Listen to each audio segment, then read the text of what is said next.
Today I want to talk about a subject that's definitely, for whatever reason, is difficult to talk about with people. There's a certain element of black people that literally the first thought that's going to come out of their head is, I ain't going to listen to no white guy looking like David Duke with his tattoos trying to talk about black, but he doesn't know what it's like to be black. And, you know, we've got, you know, it's a black thing. Black people have never been white, so, black people don't know what it's like to be a cracker. And, and, you know, I don't know what it's like to be Chinese either. Although I have driven on the sidewalk a few times. Little joke. Oh no, you can't make racist jokes, you know. This is what I'm talking about. So the question really, this could be a 17-hour video and we wouldn't even scratch the surface. But we got to start somewhere. So maybe a guy on YouTube talking about it, maybe that's a good place to start. There's other videos on YouTube. I don't know. I haven't, I'm sure there are, but maybe something I say will resonate. Holy shit, I almost saw an accident. Wow. I grew up in South Los Angeles, so I was a redheaded white boy in an almost all black neighborhood.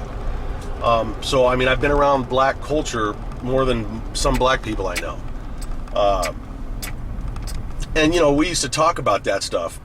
And was I the victim of 1,000 crimes because of racism? Absolutely. I honestly can't count the number of times I was knocked off my bicycle and saw it going down the street when I was on my, paper route and all that. Of course, it was brutal. It was very tough to look like Opie Taylor when you're in freaking, South Los Angeles. But I also knew that there was a black thing because I was with black families and had black outings and barbecues, and all my friends were black. That's the only people that were in my neighborhood.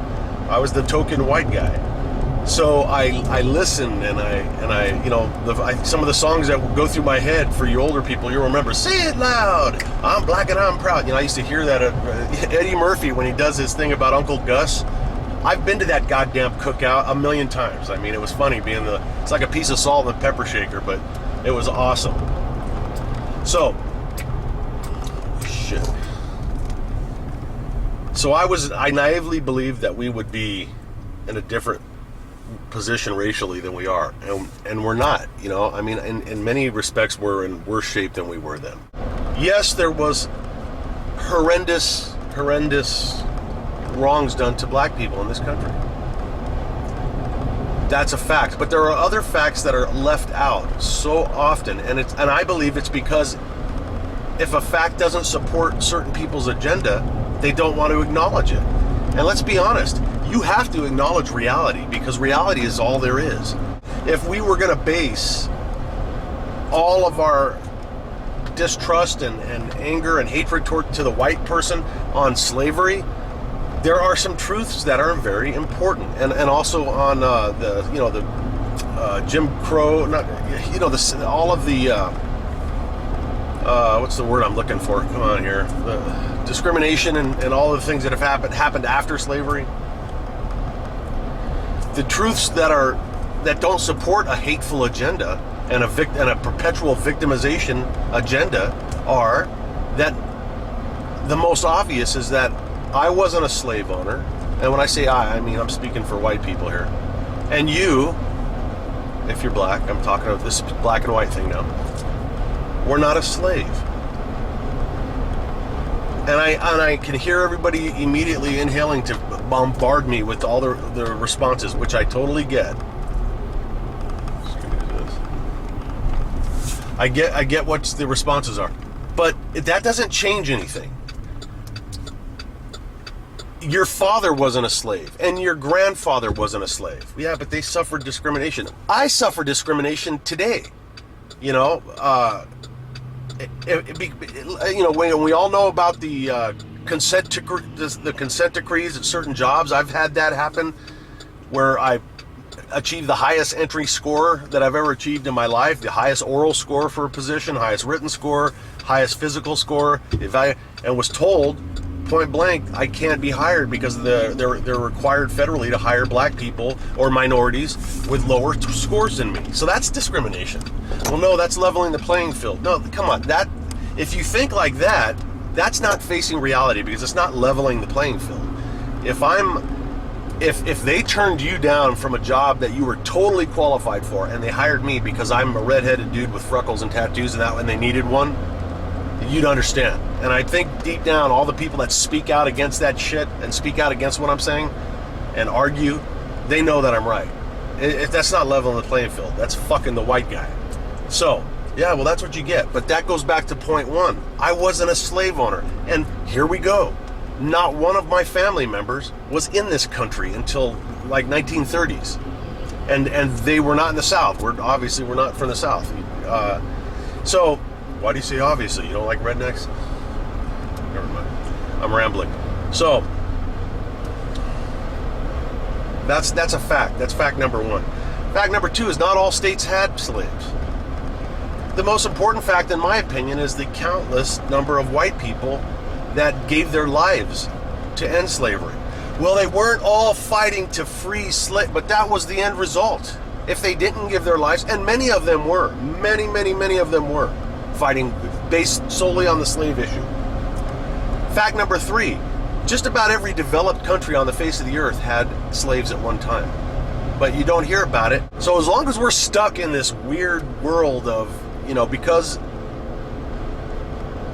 our descendants had something terrible happen to them, if we're stuck into letting that justify our thought process today, we are part of the problem. Do you get that? I mean, if you literally are looking around at white people thinking to yourself, these motherfuckers brought me here. Well, and I can tell you what I would try to think like, and then a lot of you would say, don't try to think like a black person. You can't speak for black people. You're not black. I've never been to Hawaii either, but I could probably give you a pretty good description of it. I know enough about it from not having been there to fake people out. I could probably pretend like I'd been there, you know what I mean? Bra. It's a Hawaiian thing. Okay. I got that from watching Dog the Bounty Hunter. Okay. So I envision, and only you know if this is true. If I'm way off track, then I'm way off track.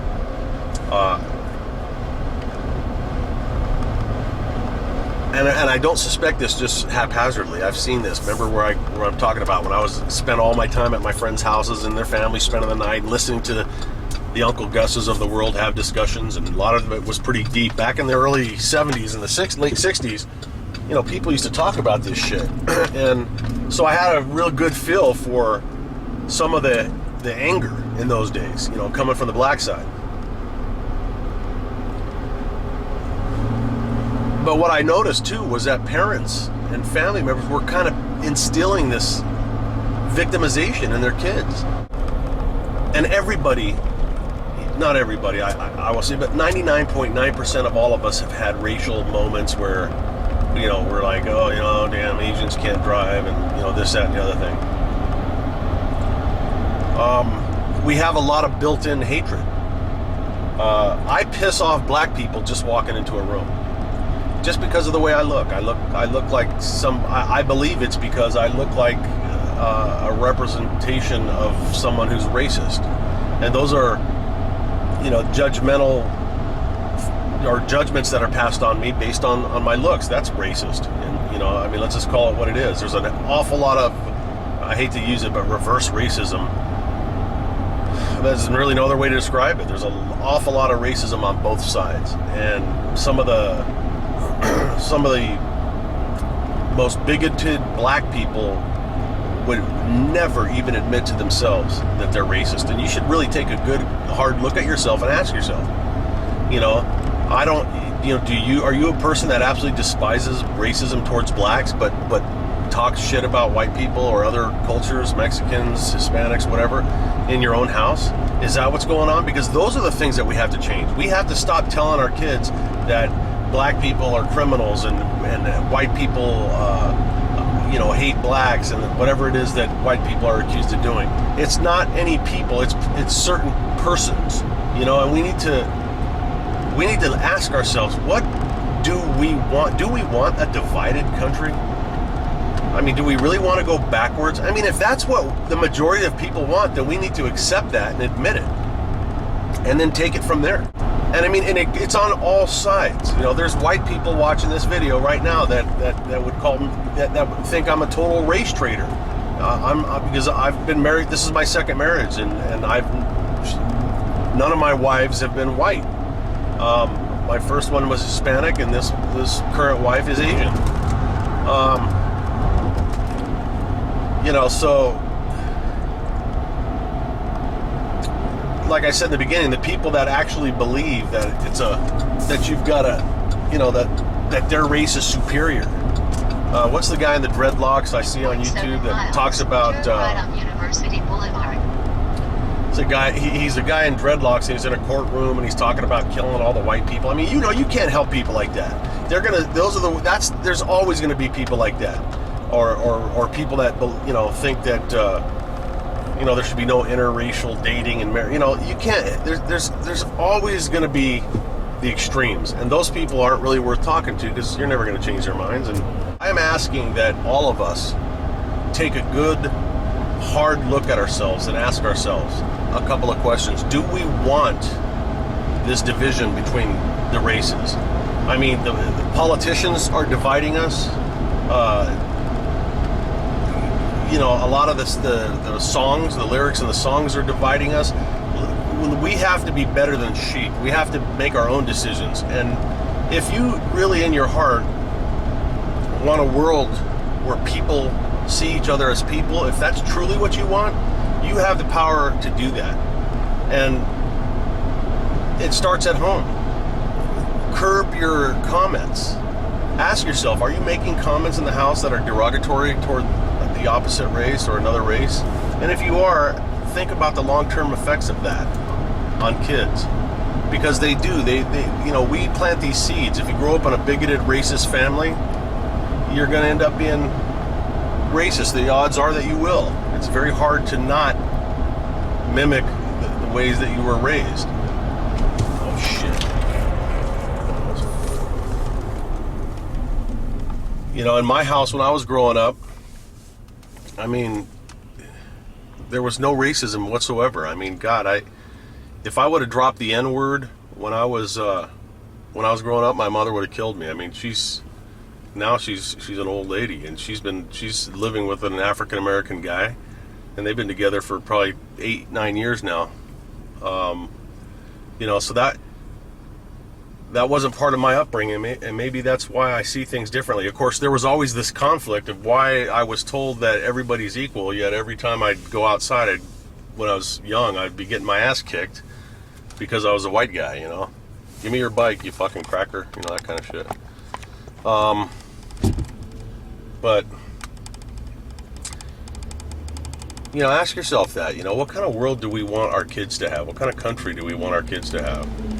You know, and if you're a black person, don't be offended every time somebody says the word black. Don't be so easily offended because people in society and politicians and college professors and your friends and your relatives have told you you've got to be offended. You know, if you're always on the defensive and you're offended about everything, you know, I may say black and somebody may jump in and say, we're African Americans. You know, that is such trivial bullshit, and it just lends itself to not getting past this hurdle of racism. You know, we can all find something to be offended about every 5 seconds.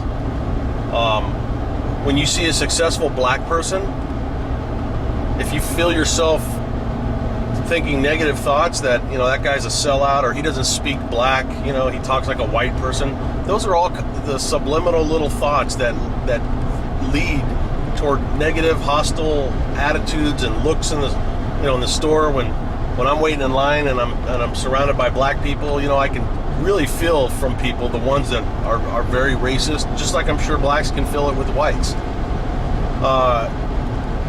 You know, we're all people, man. We all bleed red.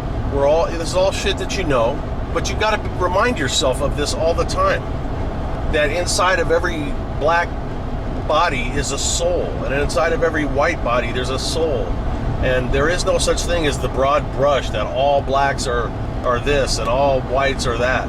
That is such negative bullshit thinking, man. We've got to rise above that, and it starts at home with the kids. You know, when you see a successful black person and you're a black parent, point it out to your kids. Point out the fact that this person succeeded. I was on YouTube this morning, and somehow I ended up on a video that was a couple of them, because one leads to another, and maybe I'll link them here or something. But it's basically black guys that are, it seems to be a lot of them talking about the coming race war. And, you know, how some of them talk about, some of the guys on the videos talk about, oh, we're not going to, you know, we can't compete with the crackers because they're, you know, they're training their kids how to shoot when they're 15 and everything. Which is totally true, because that little cracker right there is pretty good with an AK-47. How stupid would that be, though, for this country, after everything we've been through, to digress into an actual race war? I mean, is that really where we're going after all the things that people have gone through? Civil War, the Civil Rights Movement, all the things that we've accomplished as people. Do we really hate each other just because of our skin color? I mean, is that true? I mean, I'm not trying to sound naive. I know that a lot of people are like that, but you know, I know white people irritate black people, and black people irritate white people for the most part, you know? I mean, I don't get thrilled when I see some guy in the mall with his pants around his ankles talking at the top of his fucking lungs. But, you know, I guess it's a cultural thing. I don't want to go to war over it. You know, say what you want in the comments, but I mean, if it's just a bunch of bullshit like, you know, die whitey die, I will introduce you to the blocked channel. Bam! You see what I did there? I kind of made a little joke. White people can be funny. Oh, we can be funny. Anyways, there's a dog coming over here to kill my dog, so I'm going to have to shoot him. I'll be signing off now. Make sure you subscribe to my channel, even if you hate me, because I'm a funny fucking dude and I got good videos. Love you.